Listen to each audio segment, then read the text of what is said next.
Bismillahirrahmanirrahim. Assalamualaikum warahmatullahi wabarakatuh. Baik lagi bersama Bapak di dalam pelajaran yang sama. Sekarang kita sudah sampai ke bab 5 kelas 8 yang berjudul jiwa lebih tenang dengan melakukan banyak sujud. Oke, kita masuk ke pembahasan. Seperti biasa, mari kita renungkan. Banyak orang itu harus dibantu dengan tabung oksigen untuk bernapas. Contoh di rumah sakit, banyak orang-orang yang napas harus pakai oksigen. Kita mah napas bebas, oksigen gratis. Kalau di rumah sakit bayar. Satu tabung itu ratusan ribu. Makanya itu salah satu nikmat Allah yang diberikan kepada kita secara cuma-cuma. Akan tetapi kita kadang-kadang kurang bersyukur. Nah itu dia manusia, sering lupa. Dibantu dengan kaki yang kaki palsu, juga pakai tongkat untuk berjalan, dan banyak lagi ya, untuk berbicara menggunakan bahasa isyarat atau bisa kita katakan orang bisu, dan juga masih banyak lagi contoh-contoh yang lain. Nah, atau lumpuh lah, polio dan lain sebagainya. Itu orang-orang yang disabilitas yang memiliki kekurangan. Pernahkah mereka berputus asa atau menyesali dengan keadaan tersebut? Gitu kan pertanyaan. Ternyata mereka tetap optimis dan selalu mensyukuri nikmat Allah yang telah diberikan kepada mereka. Jadi mereka yang disabilitas kita bisa katakan masih bersyukur. Ya, kebanyakan mereka masih semangat. Bahkan orang-orang disabilitas sekarang banyak yang hafal Quran, bahkan sampai hafid 30 juz. Padahal dia memiliki kekurangan.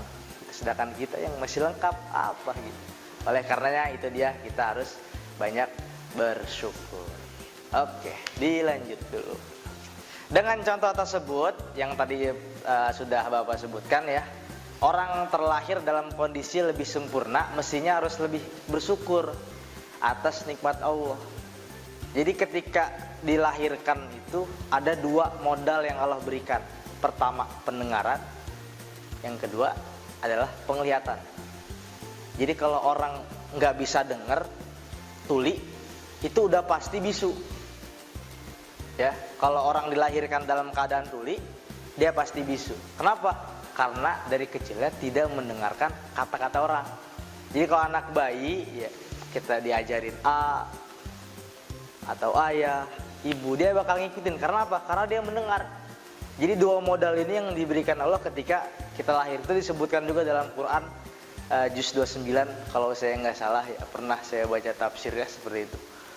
Kita sudah diberi sepasang mata. Apakah sudah digunakan untuk hal-hal baik? Gitu kan. Sekarang kita mata kita dikasih sehat, gitu kan. Apakah dipergunakan untuk hal yang baik? Baca Quran, melihat hal-hal yang diperbolehkan, gitu. Atau justru sebaliknya, digunakan untuk maksiat, dipakai nggak bener, dipakai ngelihat yang haram-haram. Kita diberi sepasang telinga juga, seperti tadi yang sudah saya sebutkan.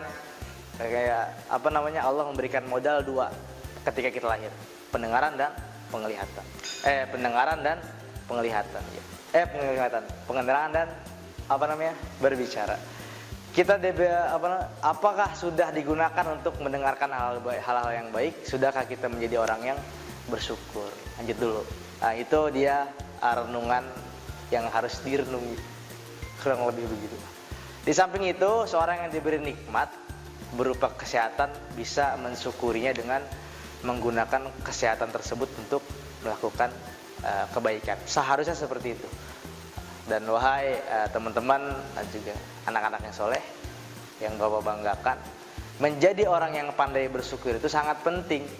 Tatkala kita diberi nikmat oleh Allah dengan berbagai nikmat dan kelebihan, orang yang pandai bersyukur tidak akan terjerumus dalam kesombongan. Jadi salah satu faidah bersyukur adalah menjadi orang yang enggak sombong. Seperti yang sudah kita ketahui bersama bahwa orang yang enggak bersyukur itu atau kufur nikmat, Allah akan binasakan gitu.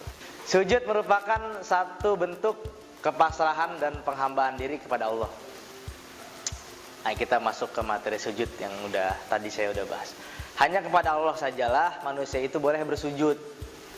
Ya, karena kita umat muslim, ya, kita diperbolehkan bersujud hanya kepada Allah. Adapun kepada sesama manusia, kita diperintahkan untuk saling menghormati saja, bukan sampai sujud-sujud, bahkan gulu. Ada dimakan gulu berlebihan dalam menghormati, itu nggak boleh ya. Karena sifat gulu itu kita pelajari dari kisahnya Nabi Nuh alaihissalam.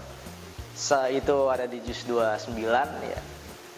Pertengahan juz 29, bisa dibaca artinya atau lebih bagus dibaca tafsirnya, mengenai orang-orang muslim zaman Nabi Nuh yang gulu terhadap orang-orang soleh, yang akhirnya anak-anak keturunannya gara-gara bapak kakeknya gulu, terlalu berlebihan menghormati ulama, menghormati para kiai dulu atau apa kita disebut orang soleh dulu lah, udah meninggal, saking dihormatinya dibikin gambar.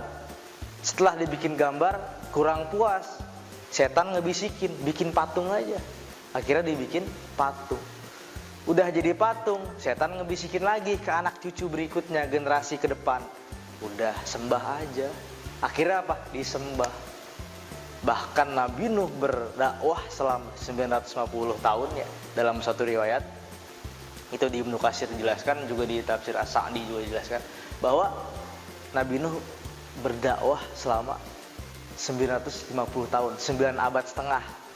Akan tetapi cuman mendapat pengikut 80 orang kurang lebih, atau juga di tafsir yang lain 80 pasangan. Ngeri kan? Selama 950 tahun cuman 80 orang, Masya Allah. Lalu ketika itu Nabi Nuh menyerahkan diri kepada Allah, dan akhirnya Allah mengirim air bah, yang dimana di sini juga waktu terhenti. Ada dalam penjelasan tafsir yang lain, jadi waktu dunia itu sempat terhenti di zaman Nabi Nuh, ketika dunia semua tergenang dengan air. Ya, nanti lebih lengkapnya insya Allah di pertemuan berikutnya kita bahas, karena udah terlalu jauh. Lalu adapun kepada sama manusia, tadi kita diperintahkan untuk saling menghormati saja, saling menghormati kepada guru, cium tangan, menghormati guru, nggak boleh songong ke guru, nggak boleh apa bahasa Sundanya ya, culangung lah dan lain sebagainya. Pokoknya nggak boleh nggak sopan, harus sopan ke guru. Lalu pada saat kita sujud, maka dahi, telapak tangan dan kaki, lutut semuanya nempel ke tanah atau nempel ke alas sujud. Nah itu posisi sujud yang benar gitu. Jadi semua nempel, lutut, tangan, dahi dan juga kaki. Dilanjut. Dalam sehari semalam kita diwajibkan sholat sebanyak 17 rakaat ya, yang setelah kita ketahui bersama. Berarti kita telah melakukan sujud sebanyak, kalau dikalikan menjadi 34 kali sujud. Jika kita menambah dengan berbagai macam amalan sholat sunnah, maka lebih banyak lagi nanti kita akan melakukan sujud kepada Allah Subhanahu wa taala. Namun yang akan kita bahas dalam uraian berikutnya adalah sujud yang dilakukan di luar rukun sholat tersebut. Macam-macam sujud yang dimaksud meliputi, ada yang dinamakan sujud syukur, itu ketika kita dapat nikmat dari Allah Subhanahu wa taala, bentuk rasa syukur kita sujud. Yang kedua ada sujud sahwi, itu sujud yang dilakukan ketika kita lupa dalam sholat, atau lupa rokaat, atau kelebihan rokaat, karena setan itu tidak henti-hentinya menggoda kita, bahkan sampai kita sholat terus digoda, terus digangguin sampai kita lupa. Nah di situ kalau kita lupa, ada sunnah Nabi untuk melakukan sujud sahwi. Dan ada yang dinamakan sujud tilawah, yang mana sujud tilawah ini dilakukan ketika kita membaca ayat-ayat tilawah. Contohnya, dalam surat An-Najm, fasjudu lillahi wa'budu. Itu ada ayat, ada tandanya. Kalau di Quran Rasam Usmani, Quran Madinah, itu ada dia tandanya gitu. Kalau di Quran cetakan Indonesia saya kurang tahu gitu kan. Bapak kurang tahu, tapi kalau di Madinah itu ada kayak kubah gitu. Nah itu tanda sujud tilawah. Dan juga ada beberapa ayat-ayat yang disunnahkan untuk sujud tilawah. Dilanjut. Jadi ada, tadi saya sudah sebutkan sujud syukur, sujud sahwi, sujud tilawah. Nah hikmah melakukan sujud tilawah yaitu satu, dijauhkan dari godaan setan. Yang kedua, lebih menghayati dalam makna membaca Al-Quran yang sedang dibaca. Yang ketiga, lebih mendekatkan diri kepada Allah Subhanahu wa taala. Bagaimana doa sujud tilawah? Bisa dihafalkan, dicari aja di Google. Sekarang Bapak bacain lah untuk pengetahuan ya. Sajada wajhil ladzi fatras samawati wal ardi wa ma kunna minal muslimin. Jadi itu doa sujud tilawah. Silakan dicari, dihafalkan, dan mudah-mudahan materi dari pembahasan kita kali ini bermanfaat buat kita semua, buat Bapak dan juga buat kalian, dan mudah-mudahan dapat kita lakukan dalam kehidupan kita sehari-hari. Demikian yang dapat Bapak sampaikan. Mohon maaf bila ada kesalahan. Assalamualaikum warahmatullahi wabarakatuh. Kunjungi sosial media lainnya seperti website kami di pkbmalfata.com, Facebook PKB Malfata Mananjaya, Instagram PKB Malfata _official. Dan terima kasih telah klik video ini. Jangan lupa like, comment, share, and subscribe untuk menunjukkan dukungan kamu terhadap channel ini.